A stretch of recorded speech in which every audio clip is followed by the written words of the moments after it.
How is this new legislation being received?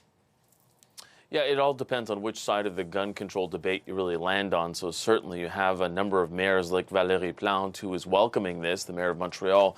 She is saying that she hopes that this so-called freeze on new handguns or the purchase, transfer, or otherwise acquisition of new handguns will lead to an outright ban on them.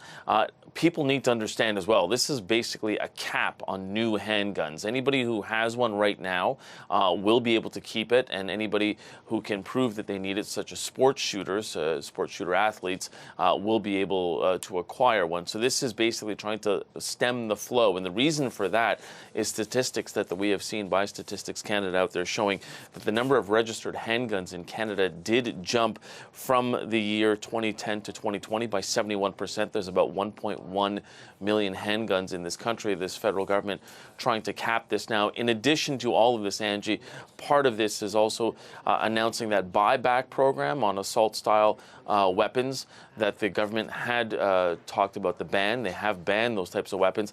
Now that buyback program that has really been stalled will start to get going, they say, by the end of the year. But Marco Mendicino, the public safety minister, unable to really say exactly how much they will be buying back these guns for and how much the total price tag will be on that. When you talk about the support that it will get inside the House of Commons, the NDP, the public safety critic, Alistair McGregor, is saying that they support this and that they're hoping that the government actually wants to move forward on this and try to push it forward through the parliamentary calendar and not sort of have it sit on the shelf like they've had a number of other issues sort of sit on the shelf. So the NDP is saying, look, we're fully on board with this and we will continue to push this forward, but you as the government need to make sure that you are getting this on the parliamentary calendar and on the agenda and continue to push it forward. Yeah, indeed. And of course, we know that then when they were bringing forward that legislation, as you mentioned, that they would have had the support of the NDP, feeling quite confident about it. But on the other side of the aisle, as you mentioned there are a lot of people who are critical of this. Some saying it doesn't go too far. Some saying, well, it infringes on their rights. So what are you hearing?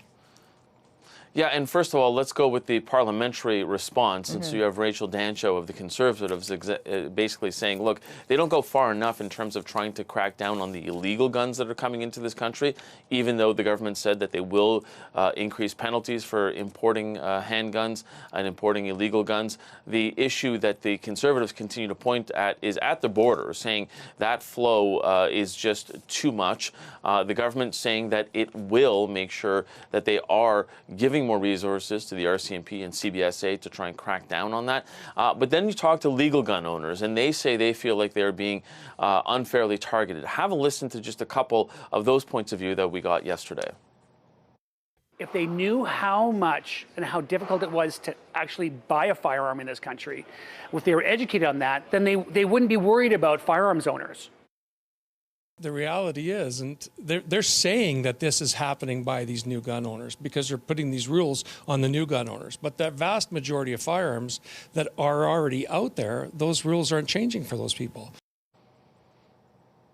So those rules aren't changing for those people. And Angie, if somebody does go through the process of legally obtaining a gun, going through all the licensing, more likely than not, those people are responsible gun owners. And so they feel they're being unfairly targeted here. And they think that the government is obviously going too far in this respect. It's going to be very interesting, Mike, to see where the debate goes on this. It is not, I don't think anyone quite clearly has said this is all going in the perfect direction, because there's also the question of, well, what about the guns that already exist here in Canada that are coming from within the country? We know that Marco Mendicino said, well, we're enforcing, even stricter laws. There are going to be tougher penalties.